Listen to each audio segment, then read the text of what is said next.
Jadi Bang Haji, profesi Bang Haji ini paling sering bersentuhan dengan waktu-waktu sholat. Betul.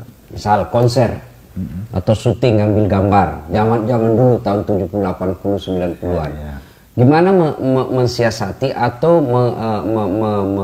mendesain waktu agar konsernya itu, karena Bang Haji kalau konser setengah jam itu tidak puas, kita bisa melempar penonton. Ya, tidak cukup waktu. Nah kalau misalnya sudah masuk waktu sholat bertepatan dengan konser, saya kira Bang Haji bisa tinggalkan acara atau menjamak. Tapi bagaimana dengan penonton? Baik, saya bisa mundur ke belakang ya untuk menjelaskan ini. Tadi saya cerita soal revolusi musik. Ya. Dari orkes Melayu saya revolut menjadi dangdut. Pada saat itu juga, tahun 70 saya melakukan revolusi musik. Tahun 73,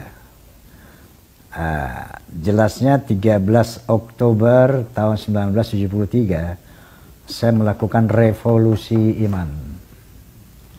Jadi saat itu, jadi begini Kiai, ini kalau nggak diceritakan secara detail dan jadi bias. Ya. Dulu saya itu waktu main musik, main film ada keresahan di dalam hati saya. Karena saat itu, kenapa sih seniman tuh tarikus sholat, meninggalkan sholat, ya. Waktu-waktu sholat lewat gitu. Terus kenapa sih harus drunk, harus mabuk? Umumnya dulu tuh seniman tuh mabuk. Ya. Mungkin Allah alam kalau sekarang ya. Mungkin sekarang beralih ke narkoba atau apa saya nggak ngerti. Tapi dulu identik banget. Kenapa harus mabuk-mabukan? Terus kenapa harus pergaulan bebas gitu? Ini yang meresahkan saya. Akhirnya saya berdoa kepada Allah tiap sholat saya, ya Allah seandainya bakat musik ini hanya memperlebar jalanku ke neraka, tolong hentikan ini. Tolong cabut passion yang kau berikan ini. Tapi saya ini bisa membawa kepada keridhaanmu, bimbing aku ya Allah. Itu doa saya. Nah jadi dari keresahan-keresahan itu, tahun 70 saya dirikan Sonata Group dan revolusi musik, dan 13 Oktober 73 saya revolusi iman istilahnya. Maka saya deklarasikanlah Sonata the Voice of Muslim saat itu. Itu serangan bukan main. Bagaimana mungkin musik mau digabung-gabung dengan Islam? Sonata the Voice of Muslim. Saat itu kita ikrar semuanya. Ini passion kita dari Allah. Bahwa mulai saat ini kita tidak boleh lagi meninggalkan sholat. Kita tidak boleh lagi bla bla bla bla bla. Yang setuju jabat tangan saya. 1, 2, 3, 4, 7, 8 orang waktu itu. Al-Fatihah. Itu 13 Oktober 73. Sejak saat itu setiap sholat harus berjamaah.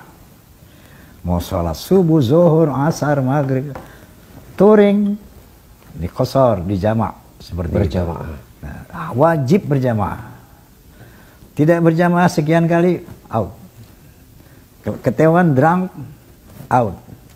Itu seperti itu saya lakukan dari tanggal 13 Oktober tahun 73. Jadi kalau Kiai tanya bagaimana sholat? Ya, seperti itu, misalnya di Astagfirullahaladzim, sorry saya sebut namanya ini. Saya tidak mau tampil di waktu misalnya maghrib, no. Mau jam 6 atau tidak? Apapun yang terjadi, lebih baik saya tidak show kalau harus meninggalkan maghrib gitu. Kecuali kalau di luar saya bisa jamak. Ini di dalam kota mana bisa jamak gitu kan. Kayak gitu, alhamdulillah, summa alhamdulillah, sampai detik ini Allah masih membimbing saya dalam doa saya itu. Bang Haji, seingat saya Bang Haji pernah dicekal oleh pemerintah Soeharto waktu itu. Ya. Kemudian Pak Harto kemudian memberi penghargaan pada Pak Haji. Ya. Kira-kira lagu apa itu waktu itu akhirnya mendapat penghargaan? Begini, boleh cerita politik ya boleh? Ya. Boleh cerita politik? Silakan, ya. Tahun 77, saya itu membackup P3. Bukan menjadi fungsionaris partai, tidak. Membackup. simpatisan. Simpatisan. Waktu itu ada 3 partai. Ya, PDI, Golkar. P3, PDI, Golkar. Ya. Kenapa saya mengenai P3? Karena P3 lah satu-satunya yang berazas Islam. Asas Islam. Saya merasa punya kewajiban akidah untuk membela Islam. Di P3 lah saya. Begitu tahun berapa itu, tahun 87, diganti semua azas tunggal. Tidak aja azas tunggal ya. Saya pun mundur dari P3, tidak membantu lagi. Ya, karena sudah asasnya sudah lain. Azasnya bukan Islam lagi. Ya. Saya merasa tidak ada kewajiban untuk membela P3, begitu. Nah, kemudian saya netral selama 2 periode kampanye. Kalau nggak salah tahun 82 saya masih di P3, 87, 92 saya absen, tidak mendukung siapapun.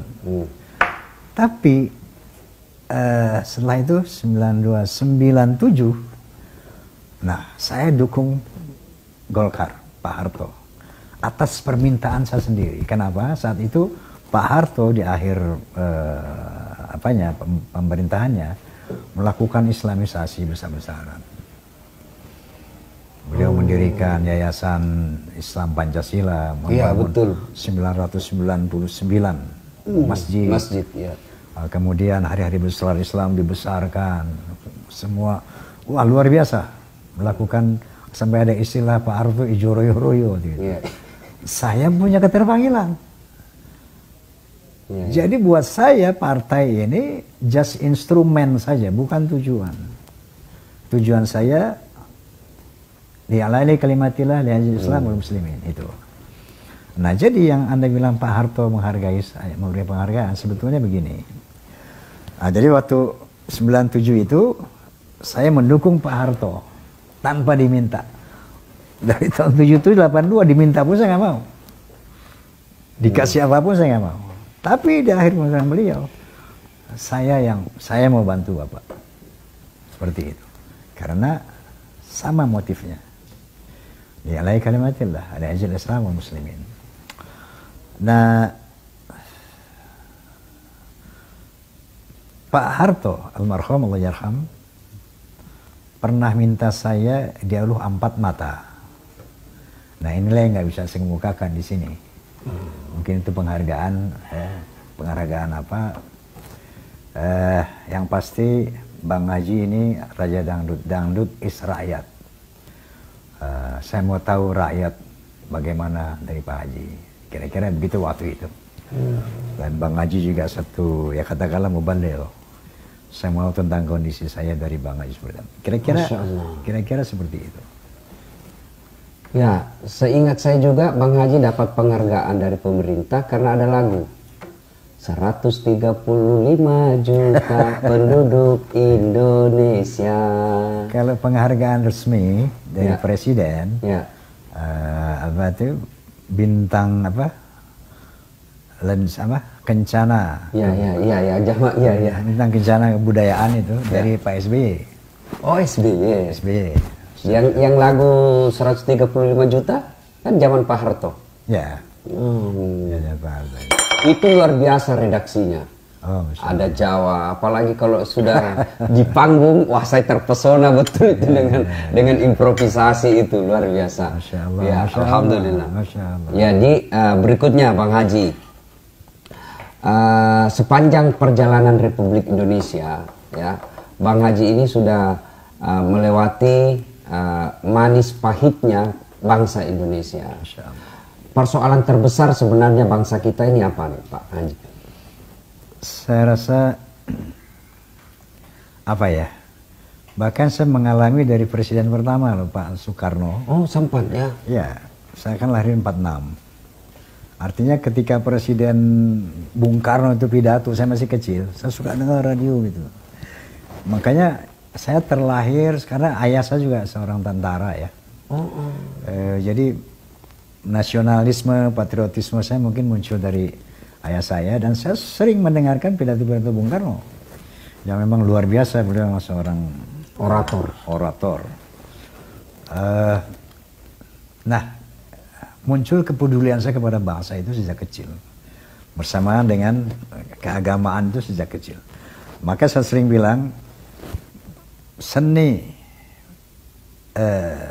politik, agama itu satu nafas dalam kehidupan saya. Agama, seni, politik itu satu nafas. Nah, itu bisa dibuktikan misalnya dari lagu-lagu saya. Di sana pasti ada unsur agama, politik dan sebagainya. Nah, kalau kaitannya persoalan terbesar di bangsa kita ya pertama yang memang soal ekonomi ya. Bahwa di dalam pembukaan Undang-Undang Dasar itu kan dijelaskan bahwa pemerintah harus melindungi segenap bangsa Indonesia dan tanah air Indonesia, mencerdaskan kehidupan bangsa, memajukan kesejahteraan umum. Nah, ini yang sampai saat ini belum ada satu presiden pun yang bisa merealisasikan ini amanah konstitusi ini secara ya katakanlah secara maksimal optimal ya. Tapi itu kita sadari bahwa bangsa ini terlalu besar, rakyatnya banyak, dan kita baru merdeka kira-kira baru 74 tahun. 74-75 tahun. Amerika sudah 200 tahun lebih ya. Itu pun bisa dibilang belum apa. Kemudian India, Cina, kita rakyat Indonesia terbesar di Indonesia. Terus terang memang ada sesuatu yang tidak mudah untuk mencapai adil, makmur, aman, sentosa sebagai negara yang ideal. Ya. Tidak mudah. Tetapi kita bangga sekali punya dasar negara Pancasila. Itu siapapun bisa mengatakan itu adalah hadiah umat Islam. 5 pillars ini.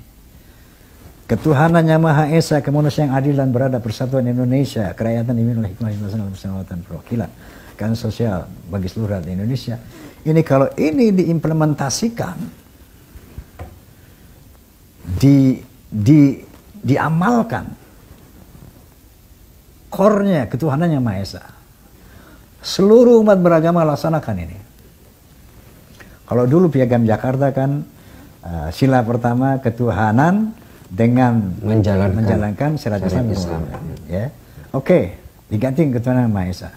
Kalau kita semua beragama melaksanakan apa perintah agamanya, pasti kemanusiaan yang adil dan beradab itu akan terwujud. Pasti persatuan Indonesia akan terwujud. Pasti keadilan sosial akan terwujud. Karena pesan-pesan itu adalah tergantung kamu mengamalkan ketuhanan apa tidak. Nah, ini yang sampai sekarang belum ada satu pemimpin yang mampu mengimplementasikan Pancasila ini sebenar-benarnya gitu lah. Jadi nggak usah jadi negara Islam, kalau kita amalkan Pancasila sudah. Masya Allah. Seluruh umat beragama laksanakan perintah agamanya masing-masing. Ini semuanya jalan ini. Dari kemanusiaan sampai keadilan sosial, semuanya akan jalan. Nah, itu kalau kaitannya masalah yang besar di bangsa ini apa? Tidak terimplementasikannya Pancasila yang begitu dahsyat sebagai dasar negara kita. Jadi Pancasila hanya di medsos, saya Pancasila, saya Pancasila. Sampai saat ini mohon maaf masih sebagai slogan dan hafalan. Kita belum punya satu sosok pemimpin yang betul-betul Pancasila sejati. Diamalkan ini semuanya gitu loh. Kalau ada pengamalan Pancasila itu, Masya Allah, adil makmur itu cepat banget. Karena coba lihat, sumber daya manusia, sumber daya alam kita luar biasa, terkaya di dunia ini. Ya, kalau bahas itu saya ingat lagi lagunya Bang Haji. Yang kaya makin kaya, yang miskin makin miskin. Masya Allah. Ya, Bang Haji, sebagai musisi legenda di Indonesia ini, bagaimana Bang Haji melihat perkembangan musik saat ini? Pertama secara umum ya, saya bersyukur karena sekarang ini orang Indonesia sudah Indonesian minded. Jadi orang Indonesia sekarang sudah gemar, oh saya suka grup ini, saya suka grup ini, saya penyanyi yang semuanya Indonesia. Entah itu popnya, entah itu dangdutnya, entah itu campur sarinya, semua sudah Indonesia minded. Dulu waktu zaman saya muda, semua Western minded. Elvis, dengan rock and rollnya, Rolling Stone, kayak gitu. Lagu kita kurang lihat, tapi sekarang secara umum seperti itu. Nah, cuma saja ke depannya, langkah ke depan, saya nggak akan mengatakan dakwah lewat musik, tidak. Paling tidak bermusiklah untuk menghibur, bukan merusak. Minimal itu. Karena karena menghibur aja dulu. Paling banyak, paling tidak menghibur, jangan merusak gitu loh. Karena daya rusak musik itu luar biasa. Dia bisa menghancurkan keimanan, menghancurkan akhlak, menghancurkan persatuan, bisa banget. Dan sebaliknya dia bisa menghibur. Sementara musik, jangan lupa loh, dia itu health management nomor 1. Terus di samping dzikrullah, ala bidzikrillahi tatma'innul qulub. Tapi mendengar musik, bermusik itu menurut yang saya baca dari health persyaratan sehat itu ternyata mendengar musik. Saya beri contoh. Baru-baru ini ada satu testimoni dari seorang mahasiswa yang kena penyakit kanker stadium 3. Suatu saya lagi mentas di Bandung, saya kedatangan seorang mahasiswi, bawa kado. Bang Haji, ini hadiah untuk Anda. Saya bilang, Anda siapa? Saya mahasiswi universitas apa, semester sekian. Ini hadiah, saya berterima kasih sama Anda. Kenapa? Saya punya kanker stadium 3, dinyatakan sembuh sama dokter karena saya sering mendengar lagu Bang Haji. Wallahi, ya, ini hadiah buat Anda. Seperti itu, ya. Lalu ketika acara Roma Irama Inspiration, dia dihadirkan membuat testimoni. Saya sembuh di televisi. Nah, ternyata lagu yang saya katakan tadi dalam health management itu nomor 1 loh, bisa membuat orang sehat. Itu terbukti misalnya dari orang itu misalnya kan. Saya tanya kepada dokter, apakah mungkin dok lagu bisa menyembuhkan orang? Oh bisa Bang Haji. Karena penyakit itu timbul dari, terutama dari psikosomatik namanya. Kalau jiwa kita resah, banyak stres segala macam, itu macam-macam penyakit subur. Tapi sebaliknya kalau jiwa kita tenang, terhibur, itu satu obat sehat yang luar biasa. Dan sangat mungkin anak itu, di belum mahasiswa itu, yang kena cancer itu betul. Saya bertanya kepada seorang dokter, namanya Dokter Sibro. Nah jadi, luar biasa manfaat musik ini. Kalau digunakan untuk hal-hal yang positif, minimal menghibur, tidak merusak seperti itu. Kita bangga bahwa Indonesia sekarang sudah Indonesian music minded, tidak lagi Western music minded. Nah, coba sekarang ditingkatkan menjadi minimal musik yang menghibur, yang melegakan orang, yang isinya kita jadi sehat. Gitu. Saya pun dalam berdakwah, saya selalu prinsip menghibur. Karena prinsip saya dakwah, dalam sejam saya ceramah, tidak mungkin 60 menit mau serius. Mungkin 40 menit buat orang ketawa, 20 menit serius, 10 menit yang dia paham dan dilaksanakan sudah lebih dari cukup. Masya Allah. Maka dalam dakwah saya itu, saya bilang sama jamaah, kalau kalian mencari dakwah-dakwah yang menghasut, menghina, memaki, kau tidak akan dapat di channel saya. Tapi kalau dakwah-dakwah cerita poligami, ya silahkan cari di channel saya. Itu senang nih bapak-bapak kalau kita cerita poligami. Bang Haji, kemudian semua profesi pasti pernah mengalami tantangan. Pasti. Saya banyak tantangan dalam dakwah. Saya pernah ditinggal di tengah hutan. Saya pergi ceramah, sopirnya sungguh tinggal kencing di tengah hutan. Saya turun, dia turun, sopir sebelah kanan, saya turun sebelah kiri. Kemudian sopir pergi, dia tidak melihat saya, dia kira saya sudah ada di atas mobil. Jam 1 dini hari. Masya Allah. Jam 6.15 baru dia sadar tidak ada penumpang di belakang. Kehujanan saya. Masya Ya, Allah. Masya Allah. Pernah juga di Kalimantan, daerah Sumatera.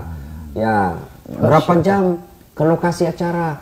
Dari Bandara Jambi ke pelabuhan paling lama naik mobil 1 jam. Dari pelabuhan ke tempat acara paling lama 2 jam pakai speedboat. Dekat sama daerah Kalimantan. Ternyata sampai bukan speedboat, perahu ketinting. Ketok. Saya sudah mulai jengkel itu. Ini nipu saya lagi nih. Begitu sudah 3 jam belum sampai, 4 jam belum sampai. Saya bilang, Pak Haji, Bapak bilang tidak sampai 2 jam. Ini sudah hampir 4 jam belum sampai. Dia bilang sebenarnya ini Ustadz 9 jam. Wah, kenapa Bapak bilang cuma 2 jam? Dia bilang kalau saya bilang 9 jam pasti Pak Ustadz tidak mau datang ke sini. Nah, itu banyak sekali tantangan dalam dakwah. Sebagai musisi khas dangdut, kira-kira punya pengalaman yang unik yang bisa diceritakan ke kita nih. Oh, luar biasa, Kiai. Ya. Dulu kan ada istilah perang dangdut sama rock. Perang Perangnya. bukan hanya perang opini, tapi perang fisik. Oh, sampai perang fisik. Perang fisik itu bagaimana? Saya buat filmnya itu, Menggapai Matahari ada. Jadi kalau pemain rock band rock main, itu lempar batu sama dangduters. Dangdut main, hujan batu. Pernah saya main di Bandung, nah jadi istilahnya nih, dulu pernah ada konflik pertama dari salah satu band rock yang mengatakan dangdut itu bilang gitu. Nah, saya jawab kan. Sejak itulah sampai fisik ya.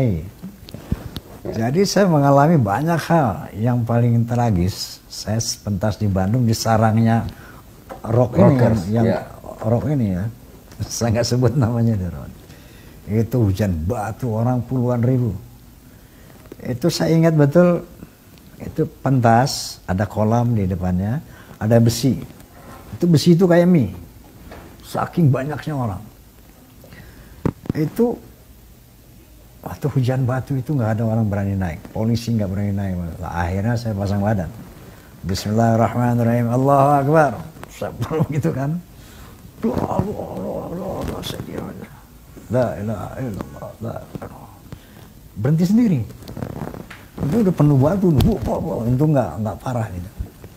Sudah selesai, diam aja. Bisa kami mulai? Bisa. Itu saya filmkan itu. Itu kisah nyata itu. Kisah nyata. Yang menggapai matahari. Kalau nggak salah Menggapai Matahari. Ya.